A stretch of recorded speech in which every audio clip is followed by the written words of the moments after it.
Pretty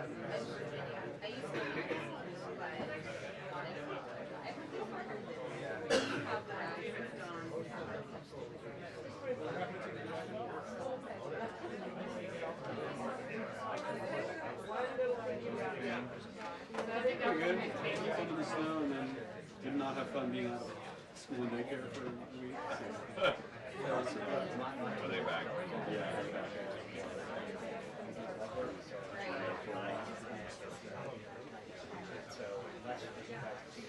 Real is still home.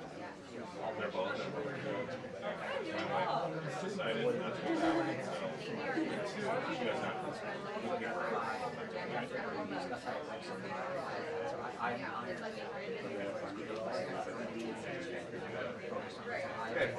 It was like,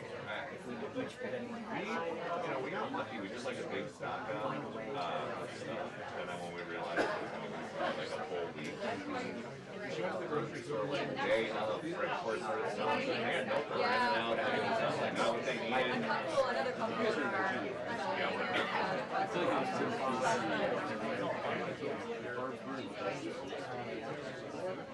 Yeah, the roads at Leavitt, I had to go to a dinner on Friday, and I didn't realize how we're going to go over to some friend's house for dinner.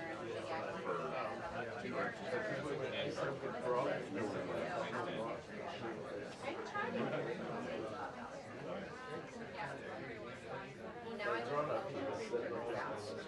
so, but I live like, I don't leave Alexandria and then I just but yeah, it's good. I love it. So,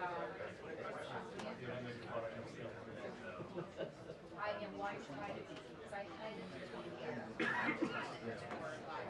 I also that extra like so much fun.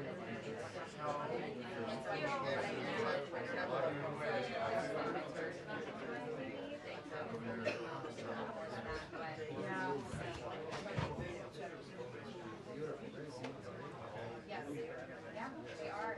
So we want to but that's kind of why I do that kind of.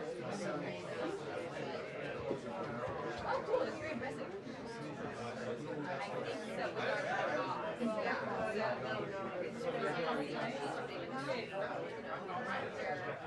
Because like we're trying to get her there, but she's not like that. So I think because it's like but we're working on trying to eventually get her.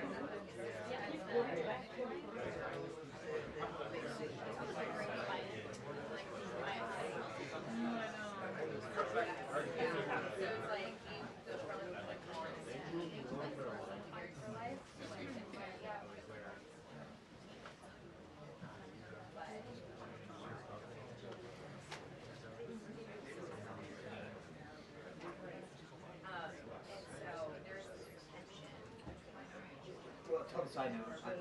Just as a side note, on the phone, that's a dungeon. You can't close it.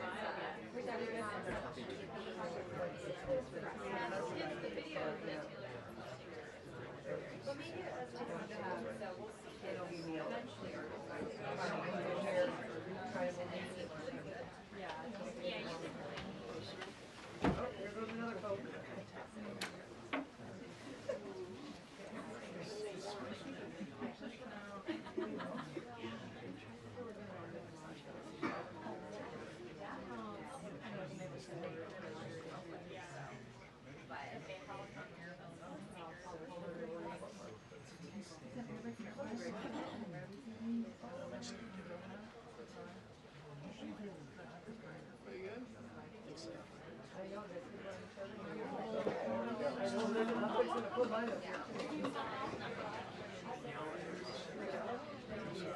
Thank you, sir.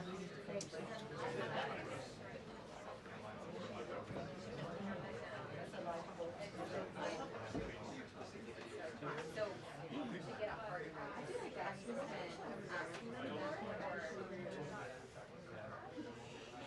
Very bad.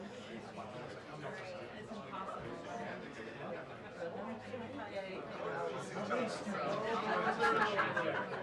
Nobody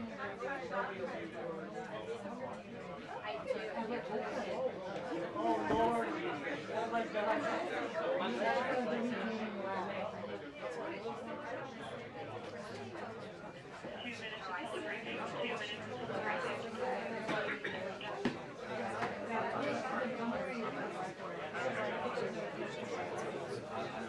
know where I stand on this issue, right? Whatever, so you like it. But I think you want to start with one. That's where I'm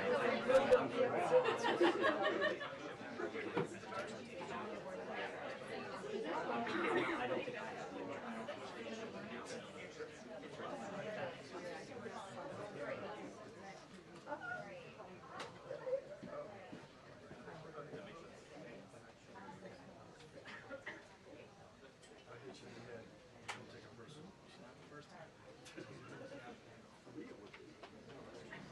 Not for lack of trying.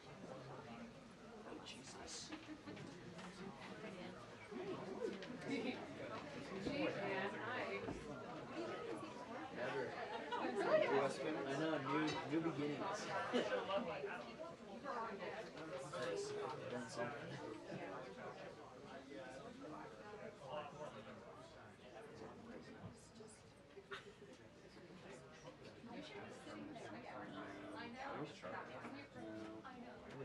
Actually, you should Help my feet greatly. you should give it to Monica. I know. Still like the White House grounds. Yes. Just come in and pull up. Like getting Wi-Fi on it. That's a bad option. We did that kind of stuff. I bet he No, makes you stand. the answer is no, we're not allowed to. Same thing with you. I think it was you that. Dan, you make this election. Yeah. Other people do. I'm gonna go behind and talk to the salesperson. But it's he's out there behind. A lot of people do. No, that's what it is. Am I still on? You're not giving it. But I'm like, I'll talk to you. I'll do it.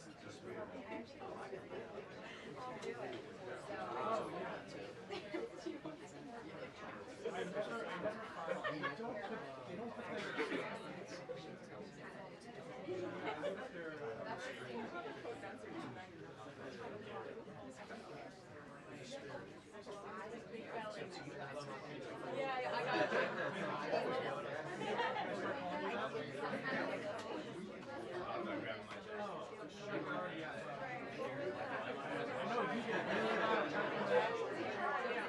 Yeah. Like everybody recognizes the voice.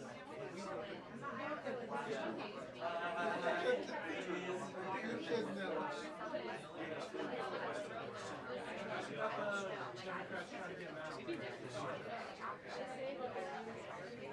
That's what it is. I'm not going to say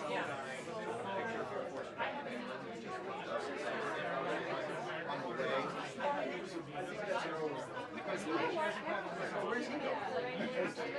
That was months ago. Not months ago. That was yeah, he hasn't called on the I know what I'm trying to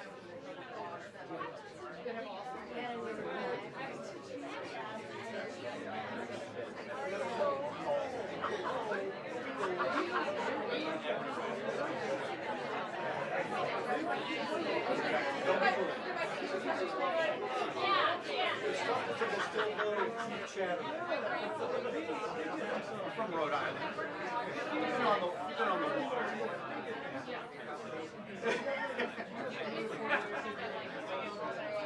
Someone took me out sailing one time.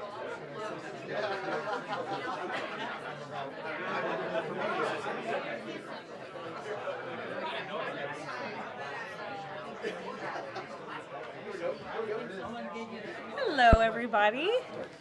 Wow, we have a very packed room here today. Thank you all so much for showing up and for joining. I apologize for the delay. The president and I were watching the press conference about the search for Savannah Guthrie's mother, which is just a heartbreaking situation. The president, as you all know, spoke directly with Savannah yesterday and told her that the federal government is here to help Any requests that are made by state and local officials in the search of Miss Guthrie will absolutely be accommodated. I spoke with the FBI directly about that today as well, and our hearts and our prayers are with Savannah and her entire family as they search for her dear mother. I also have a quick scheduling announcement for all of you. Tonight at 7 p.m. during prime time, President Trump, Dr. Oz, and National Design Studio Director Joe Gebbia will officially unveil Trump RX, a state-of-the-art website for American consumers to purchase low-cost prescription drugs. This historic announcement will save millions of Americans their hard-earned money, so make sure to tune in tonight, and we will see all of you in the news media there. President Trump promised to restore law and order to the United States of America, and newly released data proves he is delivering overwhelmingly on this promise. A study from the Council on Criminal Justice shows that the murder rate across America's largest cities plummeted in 2025 to its lowest level since at least 1900. Again, let me repeat, to put this in perspective, this marks the largest single-year drop in murders in recorded history. This dramatic decline is what happens when a president secures the border, fully mobilizes federal law enforcement to arrest violent criminals, and aggressively deports the worst of the worst illegal aliens from our country. The numbers don't lie. Under President Trump in 2025, the FBI increased violent crime arrests by 100% compared to the prior year. The FBI also conducted more than 67,000 arrests from Inauguration Day 2025 to January 20th, 2026, which is 197% more arrests than the same period previously. The FBI also disrupted 1,800 gangs and criminal enterprises, a 210% increase from the year prior. The FBI has arrested 1,700 child predators and more than 300 human traffickers across the country. Since President Trump took office, 6 of the FBI's top 10 most wanted fugitives have been captured. Right here in our nation's capital, where you all live, so you know it well, whether you choose to report it or not, the president's efforts to make D.C. safe and beautiful have worked. As of last week, D.C. homicides were down 62%, motor vehicle theft down 53%, and 2025 had the fewest violent gun crimes of any year of available data in our nation's capital. For more proof that these tough-on-crime efforts are working, look at the president's Make Memphis Safe Again campaign. As of last week, there have been nearly 5,600 arrests made, and aggravated assaults are down 53%. Sexual assaults are down 53%, and robberies are down 70%. Again, that's just in the city of Memphis. 5,600 arrests have taken place because of this president and his Homeland Security Task Force that has surged into Memphis at the request of both the governor and the mayor in that city. A Democrat mayor, I will add. These are the results that can happen when Democrats and Republicans, when the federal government and state and local officials work together. And that's what President Trump wants to see to improve public safety across our country. When you have a leader like President Trump who empowers good cops to be cops and to arrest bad criminals, American communities will become safer. Many of the media outlets in this room have expressed shock and confusion at these remarkable statistics. The New York Times declared that, quote, "No one knows for sure what's behind the staggering drop in the murder rate. The reason is very clear. It is President Trump's leadership and his unwavering commitment to law and order. The drop in crime is more proof that all that is required to improve public safety on our streets is a leader with the will to do what is necessary to protect law-abiding American citizens. The terror and chaos that was unleashed under Democrat rule is a choice. It's a choice to put violent criminals ahead of innocent Americans, a choice to force us all to live in fear because of soft-on-crime liberal politicians, prosecutors, and judges who lack the basic willingness to do their jobs and put dangerous people behind bars. On November 5th, 2024, the American people made a resounding choice that they've had enough of that, and that's precisely why they reelected President Trump. So even as Democrats and the liberal media are engaged in hysteria about this administration arresting and deporting violent, criminal, illegal aliens, The undeniable truth is that deporting these individuals is one of the primary reasons why America's streets are safer today than they were 1 year ago when President Trump assumed office. Former President Biden and the Democrats left our borders wide open, and President Trump and the brave men and women of ICE are removing these dangerous criminals. So here are just a few recent examples. Number one, a Venezuelan national and active Tren de Aragua gang member with a rap sheet including homicide, assault, child cruelty, domestic violence, and property damage. This is an individual I can assure you not a single one of you in this room would want in your neighborhood, whether you admit it or not. He entered the U.S. in 2022, and he was released into our country by the Biden administration. He is no longer here, thanks to President Trump. An El Salvadorian national and known MS-13 associate, previously convicted of homicide, conspiracy to commit homicide, and kidnapping, arrested for arson, battery, armed carjacking, and assault. He entered illegally in 2016, was released by the Obama administration, and ICE just arrested him on January 8th, 2026. This example shows you how many criminal illegal aliens have been roaming American streets freely because of a lack of attention to this matter from the previous administration, and President Trump is cleaning up their mess. A Cuban national and blood gangs member convicted of multiple homicides and robbery. ICE arrested him on October 27th and removed him on January 6th, 2026. Arresting and deporting these types of illegal criminals is precisely what the American people voted for. And despite desperate recent attempts by Democrats and those in the media to undermine the president's deportation agenda, these efforts are failing. Brand new Harvard-Harris polling shows overwhelming support for President Trump's efforts to protect law-abiding citizens from criminal illegal aliens.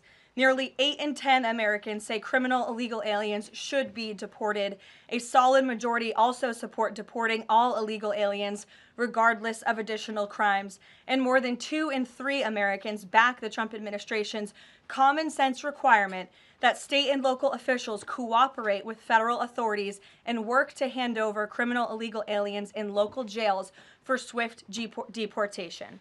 Finally, to prevent another invasion of millions of illegal aliens from happening again, President Trump and Secretary Noem delivered the most secure border in American history. 0 illegal aliens were released into our homeland over the past 9 months. This is a truly remarkable achievement. Again, 0 illegal aliens released into the country in 9 months. This is staggering, and it deserves more attention from all of you. Overall, Customs and Border Protection recorded the lowest total encounters in agency history.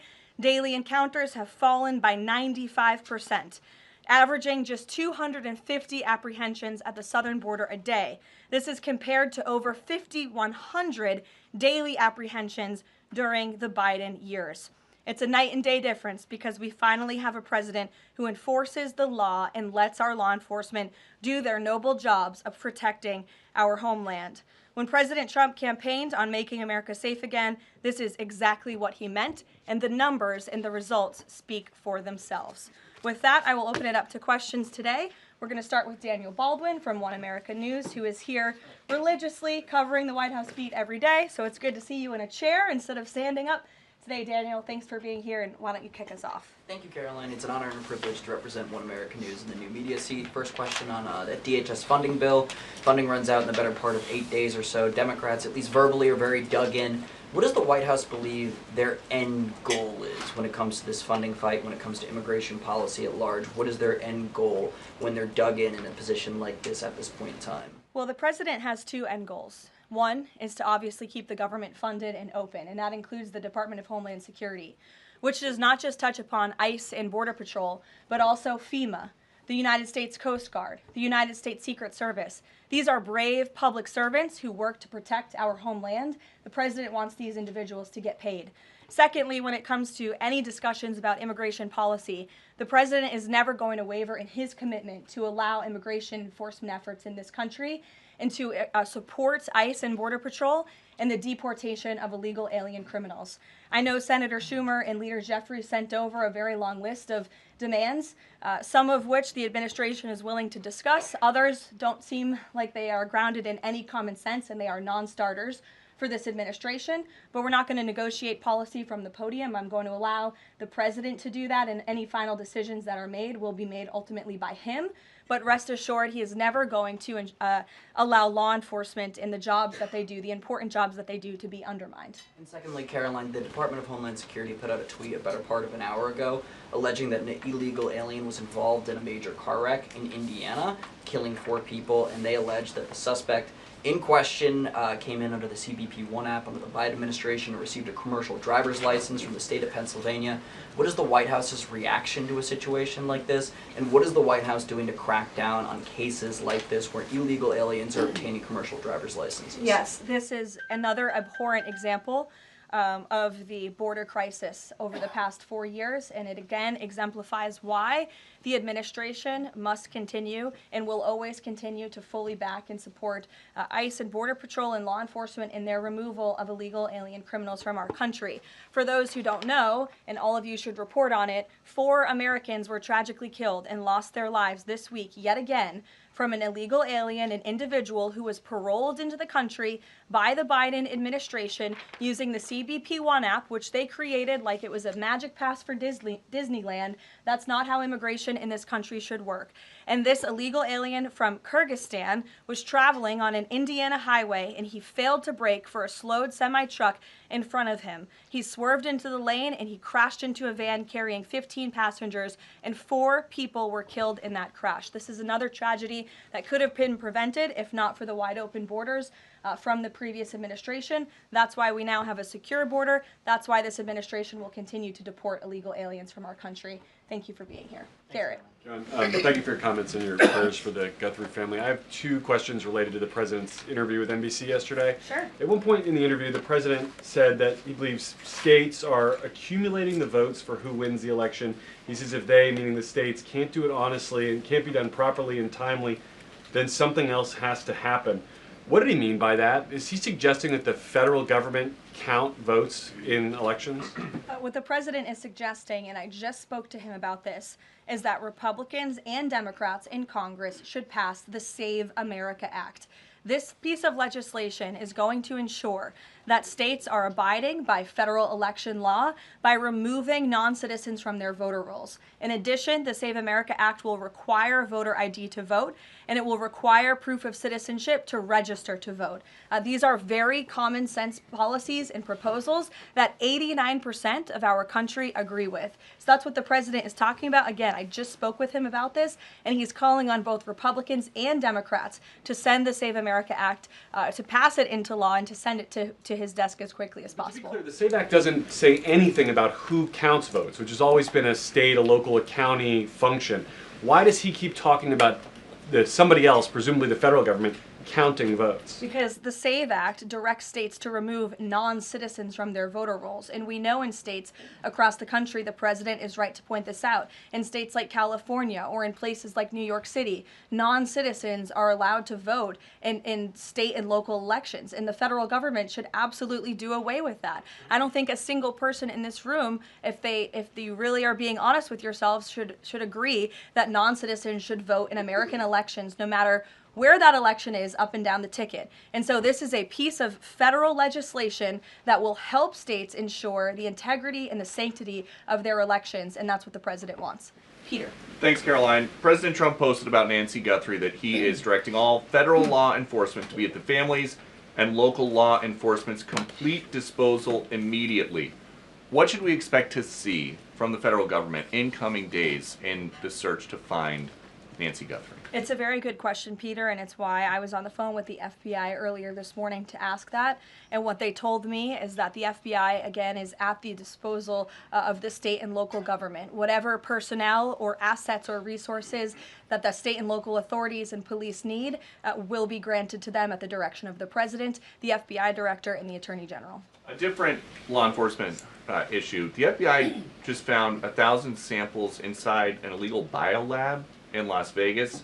It is linked to a different biolab that was previously raided. There are ties to China. What does the president think the CCP might be up to here? I haven't spoken to him about this specific investigation from the FBI, but I'm happy to, and I'm sure he's very glad that this is something the FBI discovered, and we'll make sure anyone who is involved in illegal activity will be held accountable. And just one more about this weekend. At the Mar-a-Lago Super Bowl party, after the first 2 quarters, are the TVs going to be on the halftime show with Bad Bunny or the halftime show with Kid Rock? I think the president would much prefer a Kid Rock performance over Bad Bunny, I must say that. Jennifer. On the nuclear arms pact, we saw the president's post on that. Yes. But can you say, is there a temporary agreement with Russia to stand by the terms of the New START treaty while negotiations are happening? Not to my knowledge. Again, to your point, Jennifer, I just do want to reiterate exactly what the president said. He wrote just moments ago, the United States is the most powerful country in the world. I completely rebuilt its military in my first term, including new and many refurbished nuclear weapons. I also added Space Force and now continue to rebuild our military at levels never seen before. We are even adding battleships, which are 100 times more powerful than the ones that roamed the seas during World War II. The Iowa, Missouri, Alabama, and others. I have stopped nuclear wars from breaking out across the world between Pakistan and India, Iran and Israel, and Russia and Ukraine, rather than extend New START, a badly negotiated deal by the United States, which I will add was renegotiated under former President Barack Obama, aside from everything else, is being grossly violated. The president wants to have our nuclear experts work on a new, improved, and modernized treaty that can last long into the future, and that's what the United States will continue to discuss with the Russians. Leader. Thank you, Caroline. Sure. Did President Trump himself ever ask DNI Gabbard to head down to Fulton County, Georgia? The president was asked and answered that question just yesterday. I've seen a lot of the media in this room get very caught up with the semantics of why Tulsi Gabbard is there. I will tell you why, and the president agrees with this because election security is essential to national security. And as the director of national intelligence, it is a part of Ms. Gabbard's role to make sure that American elections are free of foreign interference and that American elections are safe and secure.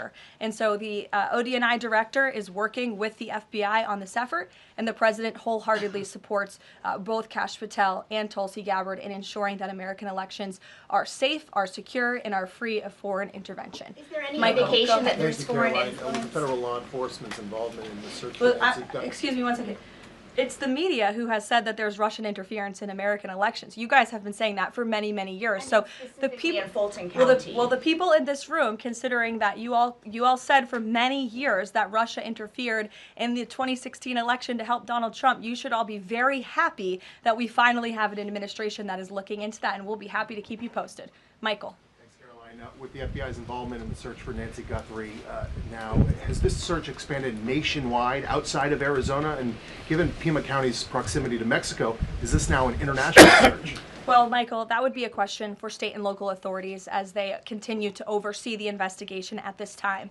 Again, the federal government and the FBI have offered any and all resources, but the state and local authorities are still leading the investigation, so I would direct you to them. I'm certainly not in a position to talk about it. One other question, Caroline. Sure. Friday's talks with Iran, they were originally supposed to take place in Turkey. They've now been moved to Oman. Can you tell us the reason for that move? Look, the president, diplomacy is always his first option when it comes to dealing with countries all around the world, whether it's our allies or our adversaries. And so Special Envoy Witkoff and Jared Kushner will be traveling to Oman for those talks tomorrow, and we will see what comes of those. The president is standing by for an update from them. Sure, in the pink. Thank you, Caroline. Cuban leader Miguel Diaz-Canel said today that Cuba would be willing to engage in dialogue with the United States only without pressure, without preconditions, on equal footing and with respect for sovereignty. But his government is denying what President Trump said, that they are already holding talks. How would you respond to that? I think the fact that the Cuban government is on its last leg and its country is about to collapse, they should be wise in their statements directed towards the President of the United States. But as I just reiterated, the President is always willing to engage in diplomacy, and I believe that's something that is taking place, in fact, with the Cuban government. Yeah, thank you, Caroline. So the Office of Personnel Management released a final rule today that makes it easier to fire government employees who are not doing their job, basically. Does the President believe that there are people in his government still that are not following his agenda? That's a good question. I have not asked him about that. I mean, look, it's a very big government, right? There are thousands of people who work for the federal government here in Washington, D.C. This administration has been very much focused on ensuring that we have an efficient and productive workforce for the American taxpayer. There's not a day that goes by where we don't show up and realize we are public servants working on behalf of the American people, and everybody in the federal government best have that mindset, or they won't be welcome to work for this administration. So I think it's a good thing that the Office of Personnel Management put this rule out. I think if people aren't doing their jobs, if they aren't showing up for work, if they're not working hard on behalf of this president, they're not welcome to work for him at all. The New York City mayor is dealing with a $12 billion budget deficit. If he texted President Trump, would the president bail him out? I'll leave that answer to the president himself, Ed. Kristen, go ahead. One more follow-up on DNI Gabbard. You have said that the president supports the fact that she was there, but last night when he was asked about it, he said he didn't know why she was there. He didn't say that he directed her. Can you clarify on that? Did she go by herself and he learned later and supports it? Well, did you look at the full entirety of his response? I was in the room for that NBC interview, Kristen, and he just said exactly what I told you, which is that election security is essential to national security. We need to ensure that our elections are free and are fair and are free of foreign interference. And he spoke about how Ms. Tulsi Gabbard is involved in that effort. So you're taking like the first 3 words that he said to one question and not looking at his entire response. Follow up on what you said about foreign interference. You talked about 2016 and Russian interference, but what we've learned from these Georgia officials is what was seized by the FBI were ballots from 2020 in this Fulton County election center. Do you have any evidence that there was international interference in the 2020 election in this election center? What I do have evidence of, and what the media seems to be undermining, is why Tulsi Gabbard is there in the first place. And I would point you again to federal law that clearly assigns the DNI and the office with the statutory responsibility to lead counter intel matters related to election security. This includes assessing risks to election voting systems, software, voter registration databases, and more, and analyzing foreign interference. And the ODNI is responsible for supporting the White House interagency action to secure our elections through intel analysis and vulnerability assessments. And they should be routinely collaborating with agencies like the DHS, the DOJ, and the FBI. So as for that question, it would be better suited to ask the Director of National Intelligence herself in her office. But what I'm telling you is that it is more than appropriate. In fact, it is Tulsi Gabbard's job to ensure that our elections are safe and secure. And that's exactly what she's been doing on the ground in Georgia. And I don't understand why anyone in this room, considering you're all American citizens, I believe, and like to vote in our nation's elections, should have any problem with that whatsoever. Now, Thank you, Karoline. The president said that the administration should take a softer approach on immigration enforcement. He's also suggested for months that some migrant workers should be spared from these raids based on what they're doing. Is the administration going to continue to conduct large worksite raids as it seeks to target violent criminals? And can you clarify, is the federal government going to continue doing these deportation operations in blue cities where authorities say they don't want them? Well, first, again, to the president's answer yesterday, the full context of his answer was that he'd like to see a softer touch, but we are always going to remain tough. That softer touch the president is referring to is that cooperation that is necessary between state and local authorities and federal government authorities to ensure that we can continue deporting illegal aliens from our communities without tons of agents having to go after one illegal alien. If the states and the local governments just turn over their illegal aliens to ICE at jails, as they should be doing, it requires one agent to deport that one illegal alien who can then go on their way to their home country in a peaceful manner. The escalation that we've seen take place in Minnesota is a direct result of the refusal of state and local officials to cooperate with the federal government and with ICE, which has led to these hostile and dangerous environments. And so we don't want want that. Again, the president wants direct cooperation, and that's what he was referring to. As for worksite raids, I don't broadcast any future action that may or may not happen from the Department of Homeland Security, but again, the president's focus and the administration's focus is on targeting illegal alien criminals, especially those who have committed heinous crimes in our country, as evidenced by the few illegal aliens that I just shared with you here today. Will ICE and Border Patrol avoid going to other blue cities where the local officials are saying, we won't work with you, we don't want you here? Well, first of all, those local officials should be wanting to work with ICE. Why would any official, whether you're a Democrat or a Republican, want murderers and predators in your city? It makes zero sense. It's an untenable position. The only reason Democrats are taking that position now is because their entire party platform is just anti-Trump. It makes no sense for the American people. They should be calling this White House, they should be calling Secretary Noem, they should be calling Tom Homan, and they should be saying, we want to work with you to remove the worst of the worst criminals from our city. Please come here. So yes, ICE is going to continue to do their job in cities and communities across the country, but it certainly makes it much easier when we have that level of cooperation and corroboration at the state and local level. In places like Florida, where there has been the arrest of thousands, tens of thousands of illegal alien criminals. None of you talk about that, or none of you hear about that, because these operations are going seamlessly and peacefully. Why? Because there is an intimate cooperation between the state government and the federal government, and that's what the president wants to see in all 50 states. In the whites, yes. Hi, thank you, Karoline. Over the weekend, President Trump said that he was giving a serious look at endorsing in the Texas Republican Senate primary. We know that Minnesota and Georgia also have competitive, crowded primaries. Is he giving those races a serious look as well? Well, I'm not allowed to speak from the podium on any future political endorsements the president may or may not make, but I know that he is watching all of these races across the country quite carefully. I won't get ahead of him on any potential endorsements. John. Thanks a lot, Karoline. Two questions for you about the continuing resolution that the president signed for the Department of Homeland Security. What would be the repercussions for all of the agencies under DHS if no agreement is reached on funding when that deadline approaches next Friday?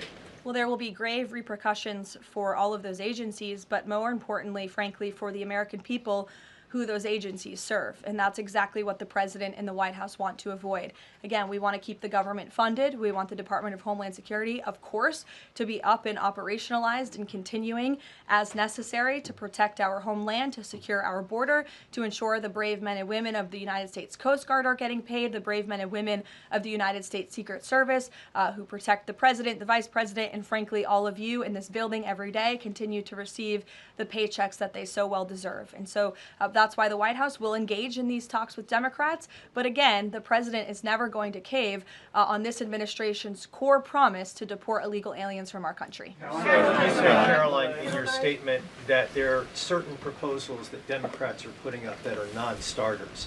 What are some of those non-starters? There are a few, and it's a very good question, but I won't negotiate from the podium. I know the White House will be engaged in direct, serious talks with Democrats on this important matter. Karoline. Thank you. In addition to launching Trump RX tonight, Trump has said that he wants to meet with insurance companies to lower healthcare costs. Do you have any update on when those meetings are Yes, going? he does want to meet with insurance companies. That meeting will take place. I don't have an update on when it will be on the schedule, but the purpose of that meeting will be to continue to negotiate with these companies to ensure that more money is going back to the American consumer. And you're all going to see that on full display tonight at 7 o'clock with the formal launch of Trump RX. I'm telling you, this is going to be a very cool and unique event, so everybody really should tune in. Can you clarify what the president said on the Diego Garcia deal? He said he didn't like it, now again he says he's for it. He spoke with Prime Minister Starmer directly. He understands Prime Minister Starmer's position, and he supports it. But as the president reiterated in that statement, of course, the United States reserves the right to protect our assets. We still have a military base, of course, on the island of Diego Garcia. And so the president reiterated to the Prime Minister and to all of you that the United States will never waver, if necessary, in protecting our assets anywhere in the world, but including on Diego Garcia. And he supports the Prime Minister's decision. Elizabeth. Just on that one, Karoline, can I ask you... said that he's now seeking... John, I'll go to you after. Thank you. Welcome. The president said he's now seeking $1 billion from Harvard, considerably more than before. What changed here, and how are negotiations going? Well, look, this has been an ongoing negotiation and, frankly, a frustrating negotiation for the president and the administration because we want a deal. And it's very unfortunate that Harvard has dragged its feet in understanding they need to rectify the wrongs and the illegal behavior that took place on their campus over the course of the past several years under the previous administration. And so the president wants a justified deal to correct for that criminal behavior that took place on their campus. He is now demanding $1 billion from Harvard University, and Secretary McMahon will be continuing to lead this negotiation and these talks. John. Caroline, thank you. You mentioned some polling earlier that was very compelling on deportations. Rasmussen came out with a poll today, said 75% of Republicans want all illegals deported. It seems like the conversation has shifted again to focusing only on deporting illegal aliens who are criminals. Is the president still committed to deportations of the 20 million illegals that came here under Joe Biden, or are you starting to see that back? Yes, and the president has always been committed to that, John. But we must prioritize, and the prioritization is on those tens of thousands of convicted criminals whom we know are still roaming our streets. ICE and Border Patrol and DHS have done a phenomenal job of removing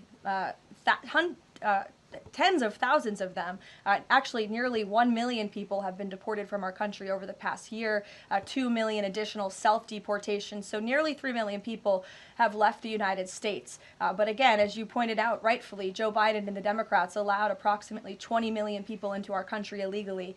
So yes, of course, the president is committed to ensuring that America is and always will be a nation of laws. Thank you, Caroline. Steve Bannon recently said, quote, "We're going to have ICE surround the polls come November." Is that something that the president is considering? That's not something I've ever heard the president consider, no. You can guarantee to the American public that ICE will not be around polling locations or voting locations in November? I can't guarantee that an ICE agent won't be around a polling location in November. I mean, that's frankly a very silly hypothetical question. But what I can tell you is I haven't heard the president discuss any formal plans to put ICE outside of polling locations. It's a disingenuous question. Caroline, I had two questions regarding the DHS. The first one is, one of the Democrats' main demands for DHS funding was to demask ICE agents. Is this something that the president is even considering? Again, this is one of the specific points in the letter that went out by Senate Majority Leader Schumer and Hakeem Jeffries. I won't negotiate the individual points from the podium, but it is obviously something the White House will be discussing with lawmakers on Capitol Hill in the coming days. Is the administration concerned that the shakeup that we're seeing of DHS activity in Minneapolis could potentially embolden different obstructionist protesters around the country as they now have a playbook on how to get ICE out of their cities? No, because what you saw yesterday with the drawdown of 700 agents only occurred because the condition that the President of the United States set for local states, local counties to turn over illegal aliens to ICE has been met. The vast majority of counties, nearly every single county now in Minnesota, has made an agreement to notify ICE when they are releasing an illegal criminal from their jail. This is a huge win for the administration. Again, it's a condition the president set out and has been met thanks to the tireless efforts of Mr. Homan. And as for the left-wing agitators who have been illegally obstructing ICE's immigration efforts, we are not letting that behavior go unnoticed or unpunished. In fact, just today, the Department of Homeland Security arrested this individual. He is a self-proclaimed Antifa member who has been threatening, doxing, harassing ICE.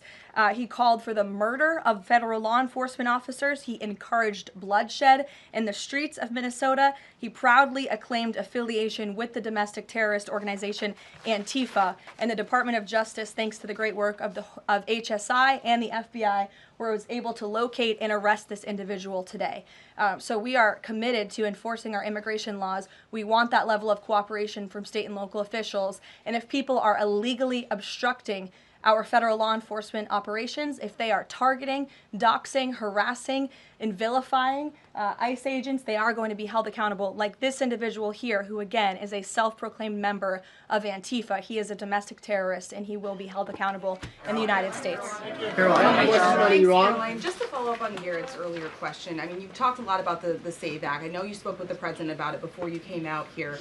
The president has gone beyond that, though. He's talking about Republicans taking over elections, states are agents of the federal government. So just to be clear, is the president only calling on Congress to pass the SAVE Act, or does he want Republicans to go further than that before the midterm elections? The president is calling on Republicans, again, and Democrats to pass the SAVE Act. I will reiterate, requirement for voter ID to vote.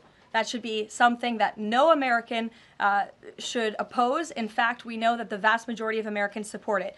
Requiring proof of citizenship to register to vote, which is not hard to do. We should be able to do that in this country. If you want to register to vote in the United States of America, you have to be a citizen in the United States of America. And this piece of federal legislation will direct states to remove non-citizens from the voter rolls. I just had a conversation with the president about it.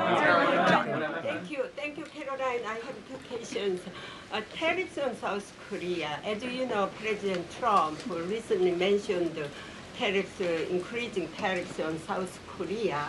When will the 25% tariffs increasing on South Korea begin? Secondly, what impact will this have on national security? Sure. I don't have a timeline for you on that, but I will make sure that our trade team here at the White House gets you an answer swiftly and promptly. John. Thank you so much, Caroline. Yesterday, President Trump, in the NBC interview, said that it bothers me that somebody is going after Bill Clinton. That somebody is the House Oversight Chairman, James Comer, a Republican. Why is the president bothered that they're investigating Bill Clinton and his Epstein ties? Look, I think that the president has respect for the former president of the United States, Bill Clinton. He said yesterday himself they've shared a good relationship, and that's what he was reiterating in that NBC interview. Go ahead, Caroline. Can you tell us a little bit about the agenda for tomorrow's talks with the Iranians? What will be the focus of the discussions? Diplomacy moving forward. The president has obviously been quite clear in his demands of the Iranian regime. Zero nuclear capability is something he's been very explicit about, and he wants to see if a deal can be struck. And while these negotiations are taking place, I would remind the Iranian regime that the president has many options at his disposal, aside from diplomacy, as the commander-in-chief of the most powerful military in the history of the world. Take one Washington Examiner. Go ahead. Lynchburg County, Virginia is their local law enforcement is defying the blue government's demand that they no longer cooperate with ICE. There's a lot of red counties that are thumbing their nose at the blue government, blue states leadership, telling them not to cooperate with ICE. Will this administration support those counties in any way? Support them either through legal help or?